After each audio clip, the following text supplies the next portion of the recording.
পশ্চিমবঙ্গের এসআইআর এর জন্য আবার একটি নতুন নির্দেশিকা প্রকাশিত করা হয়েছে নির্বাচন কমিশনের তরফ থেকে। অর্থাৎ যে স্থায়ী বাসিন্দার সার্টিফিকেট অর্থাৎ পার্মানেন্ট রেসিডেন্সিয়াল সার্টিফিকেট হিসাবে ডোমিসাইল সার্টিফিকেটকে গ্রহণযোগ্যতা করা হয়েছে, সেই একটি নির্দেশিকা প্রকাশিত করা হয়েছে। অর্থাৎ পশ্চিমবঙ্গের ক্ষেত্রে স্পেশালি অর্ডার করা হয়েছে যে ডোমিসাইল সার্টিফিকেট যেটা, সেই ডোমিসাইল সার্টিফিকেটটা পার্মানেন্ট রেসিডেন্সিয়াল হিসাবে আপনারা এসআইআর এর জন্য ব্যবহার করতে পারবেন, এই মর্মে একটি নির্দেশিকা প্রকাশিত করা হয়েছে। তো আপনারা কোন কোন ক্ষেত্রে ব্যবহার করতে পারবেন বা কি কি নিয়ম রয়েছে সেটি আমি আজকের ভিডিওর মাধ্যমে সম্পূর্ণ দেখাবো, তাই ভিডিওটি স্কিপ না করে আপনারা সম্পূর্ণ দেখতে থাকুন।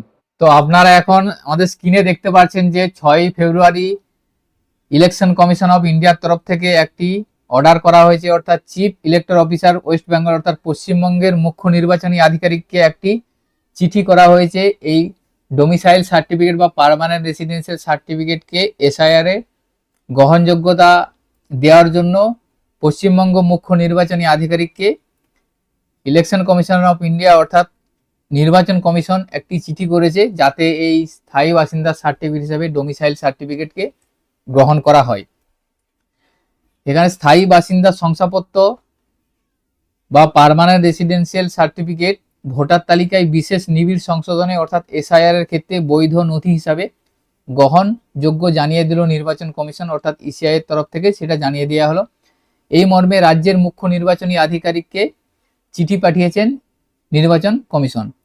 শনিবারের পাঠানো এই চিঠিতে নির্বাচন কমিশনের তরফে জানানো হয়েছে যে 2025 সালের 27শে অক্টোবর জারি হওয়া এসআইআর ওয়েস্ট বেঙ্গল সংক্রান্ত যে নির্দেশিকা, সেই নির্দেশিকা অনুযায়ী স্থায়ী বাসিন্দা শংসাপত্র বৈধ যোগ্যতার নথির অন্তর্ভুক্ত। অর্থাৎ 27/10/2025 যে নির্দেশিকা জারি করা হয়েছিল এসআইআর পশ্চিমবঙ্গের তরফ থেকে, সেই নির্দেশিকা অনুযায়ী স্থায়ী বাসিন্দা শংসাপত্র বৈধ নথি। তবে সেই শংসাপত্র অবশ্যই পশ্চিমবঙ্গ সরকারের নির্ধারিত নিয়ম মেনে বা নির্দিষ্ট ক্ষমতাপ্রাপ্ত কর্তৃপক্ষের দ্বারা ইস্যু হতে হবে। অর্থাৎ তবে ওই পার্মানেন্ট রেসিডেন্স সার্টিফিকেট সেটা যে ইস্যু করা হবে সেটা পশ্চিমবঙ্গ সরকারের নির্ধারিত নিয়ম মেনে বা নির্দিষ্ট ক্ষমতাপ্রাপ্ত কর্তৃপক্ষ দ্বারা ইস্যু হতে হবে।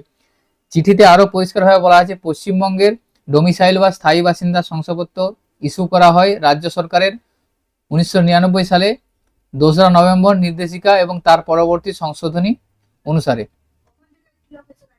সেই নিয়ম মেনে জেলা শাসক, অতিরিক্ত জেলা শাসক বা মহকুমা শাসক বা কলকাতার ক্ষেত্রে কালেক্টর, এই কর্তৃপক্ষ দ্বারা জারি শংসাপত্রই কেবল গ্রহণযোগ্য হবে। অর্থাৎ ডিএম, এডিএম বা এসডিও এবং কলকাতার ক্ষেত্রে কালেক্টরের ক্ষেত্রে যদি আপনারা ডোমিসাইল সার্টিফিকেট বা পার্মানেন্ট রেসিডেন্সিয়াল সার্টিফিকেট ইস্যু হয়ে থাকে, সেই সার্টিফিকেট এসআইআর এর ক্ষেত্রে গ্রহণযোগ্যতা পাবে। প্রতিনিধিত্ব আইন 1950 অনুযায়ী ভোটার তালিকা সংক্রান্ত দায়িত্বে থাকা ইআরও ও এইআরওদের নির্দেশ দেওয়া হয়েছে যে কেবলমাত্র এই ধরনের বৈধ শংসাপত্র বা এই ধরনের পার্মানেন্ট রেসিডেন্সিয়াল সার্টিফিকেট বা ডোমিসাইল সার্টিফিকেট এসআইআর এর ক্ষেত্রে গ্রহণ করতে হবে। অর্থাৎ পশ্চিমবঙ্গের এসআইআর এর ক্ষেত্রে যে ডোমিসাইল সার্টিফিকেট এসডিওর থেকে ইস্যু করা, সেই ডোমিসাইল সার্টিফিকেট গ্রহণ করা হবে এসআইআর এর ক্ষেত্রে, এটা পরিষ্কারভাবে নির্বাচন কমিশন জানিয়ে দিয়েছে। তো যে সমস্ত ভোটারের চূড়ান্ত তালিকায় নাম আসবে না, সেই সমস্ত ভোটার পরবর্তীতে আবারও সুযোগ পাবে। সেক্ষেত্রে নির্বাচন কমিশনকে আবেদন করতে হবে যাতে করে আবার পুনরায় তাদের ভেরিফিকেশন করা হয়, সেই সুযোগটাও পাওয়া যাবে। তো আজকের ভিডিওতে এই ইনফরমেশনটি আপনাদের সাথে শেয়ার করা ছিল এবং সকলের সুবিধার্থে ভিডিওটি শেয়ার করবেন। ভিডিওটি যদি ভালো লেগে থাকে লাইক করবেন এবং আমাদের চ্যানেলে যদি আপনারা নতুন হয়ে থাকেন চ্যানেলটিকে সাবস্ক্রাইব করে রাখবেন। সকলে ভালো থাকবেন, সুস্থ থাকবেন।